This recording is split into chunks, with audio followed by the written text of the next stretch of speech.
Good morning, Westside Christian Church. This is Psalm 122. I'm going backwards today. I've been posting these things on YouTube, and I found that I skipped one. I skipped chapter 122. So here we are. We're not going to skip it now. Psalm 122 reminds me of a time where maybe I've gone somewhere and I really wanted to go there, and you finally get there and you're just excited. Have you ever been somewhere where you were looking forward to going, and finally you get there and you're just almost overjoyed that you're kind of speechless, or you're super excited, you're just standing there kind of looking around in awe? Maybe you went to a big building that you were looking forward to, or a museum, maybe even a national park. You got an entry, or you got to look at the thing you were looking forward to seeing, and you just stand there and thinking, "Wow, I'm really here. I'm excited." The Israelites had three different festivals every year that they were to go to Jerusalem for. And when they went there, this excitement kind of built. They were looking forward to coming to Jerusalem, or going to Jerusalem. And this is a song of ascents. So it's ascending to Jerusalem. It doesn't matter what direction you're coming from, you're going up to Jerusalem. Jerusalem is on top of a hill, and of a big hill. And in fact, it's almost a full mile higher than Jericho, which is just 11 miles away, and it is below sea level, Jericho, where Jerusalem is like 2,800 feet above sea level. So there's a little over maybe 3/4 of a mile difference. But anyway, you're going up to Jerusalem. You're going up to Jerusalem from Bethlehem. You're going up to Jerusalem from Jericho. You're going up to Jerusalem from the Dead Sea. You're going up to Jerusalem even from the Sea of Galilee. So it doesn't matter where you're coming from, you're going up to Jerusalem. And he says, "I rejoice with those who said to me, 'Let's go to Jerusalem. Let's go to this place. Let's go to this place that we've all been looking forward to going to. And at the house of the Lord there, our feet are standing in your gates, O Jerusalem.'" Man, we're excited. Jerusalem is built like a city that's closely compacted together. Have you ever been to one of those? I remember living in Cincinnati. There were some houses. I was always astonished. They must have built these houses side by side at the exact same time, because they had siding on them, but I couldn't even get between them. They were so close that no person could get between these houses. And I would scratch my head thinking, how in the world did this happen? And they've got to be painted, don't they? But it was just really weird, really compact.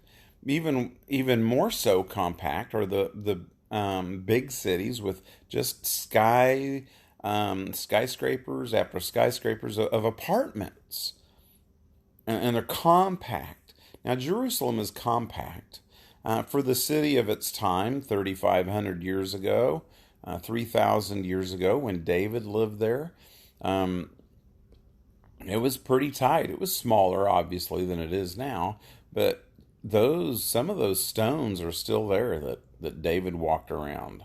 Some of those streets may not be the exact same pavers, but the same corridors are still in existence. It's amazing. But it's tight. The streets are narrow. The building structure, I mean, there's just one. You've probably seen them in movies where they're running down the street, and just one house kind of a place, living quarter after living quarter. It's built, Jerusalem is built like compacted together.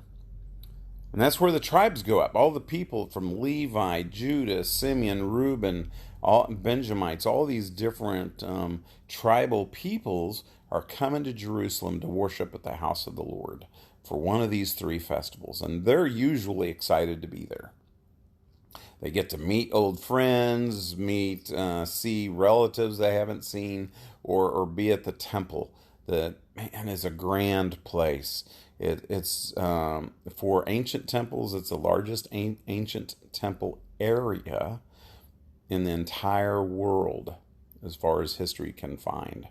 36 acres or so of temple area. The temple itself wasn't all that big. It was very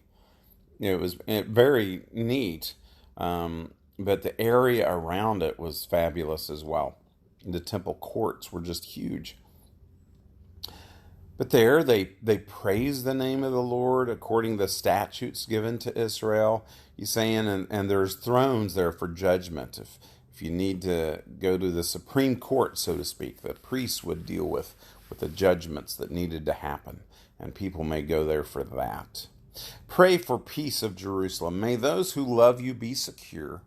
And may there be peace within your walls and security within your citadels. All the different places around. I will say, peace be within you for the sake of the house of the Lord of our God. I will seek your prosperity. We would love to have peace. I pray for peace. I pray for peace in people's individual lives. I pray for peace for our city and our country as a whole.